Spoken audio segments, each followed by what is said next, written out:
بسم اللہ الرحمن الرحیم۔ علم بیان کی 4 قسمیں ہیں: تشبیہ، استعارہ، مجاز مرسل اور کنایہ۔ تو ہم استعارہ دیکھ رہے ہیں۔ استعارہ کے لغوی معنی مستعار لینا یا ادھار لینا کیا ہے؟ کسی ایک چیز کو کسی مشترکہ خوبی، برائی یا نقص کی وجہ سے بے عینہ ہی دوسری چیز قرار دے دینا، من و ان ہو بہو دوسری چیز قرار دے دینا استعارہ کہلاتا ہے۔ علم بیان کی روح سے کوئی لفظ حقیقی معنوں کی بجائے مجازی معنوں میں اس طرح استعمال ہو کہ حقیقی اور مجازی معنوں میں تشبیہ کا تعلق ہو، وہ بھی استعارہ کہلاتا ہے۔ اس میں ہم ڈائریکٹ قرار دے دیتے ہیں، یعنی ادھر ہم کہتے تھے تشبیہ میں رستم شیر کی طرح بہادر ہے، یہاں ہم کہتے تھے رستم شیر ہے، ٹھیک ہے۔ اور اس میں 3 چیزیں ہوتی ہیں اور اس کی بنیاد جو ہے وہ مجاز کے اوپر ہوتی ہے۔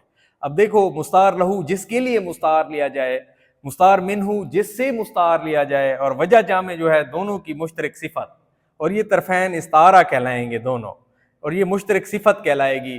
اب دیکھو، رستم شیر ہے تو یہ مستعار لہو، اور شیر جو ہے وہ مستعار منہ، اور اس کی جو بہادری ہے وہ وجہ جامع کہلائے گی۔